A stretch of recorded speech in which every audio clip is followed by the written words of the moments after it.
C'est une médecine libérale qui gagne à peine 25 € par consultation et s'est vu retirer le droit de prescrire.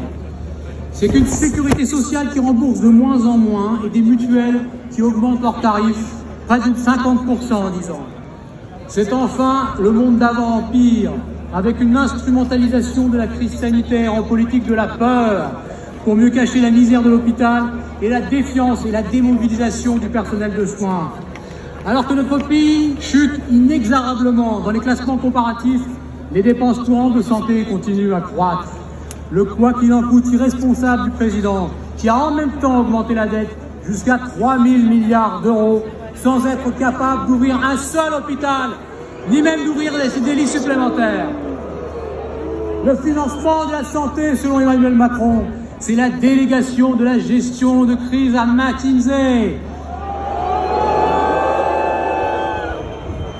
C'est 5 millions d'assurés sociaux de plus que de résidents en France. C'est enfin 1 milliard d'euros pour l'aide médicale d'État aux étrangers en situation irrégulière.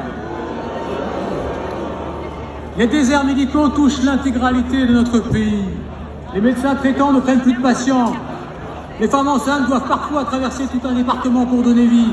Les malades s'entassent aux urgences et les patients doivent parfois acheter eux-mêmes leurs médicaments. L'offre de soins, selon Emmanuel Macron, c'est la fermeture des lits de réanimation, d'unités de soins et même d'hôpitaux en pleine crise de la Covid. Je l'ai vu dans mon département. C'est l'ubérisation médicale, où le tout digital de la Startup Nation a oublié que les plus fragiles sont souvent ceux qui ne maîtrisent pas les nouvelles technologies. C'est enfin le scandale des EHPAD, où des groupes privés augmentent leurs bénéfices grâce aux dotations publiques au détriment de la qualité de soins des résidents. C'est dans les crises que se révèle la force des dirigeants.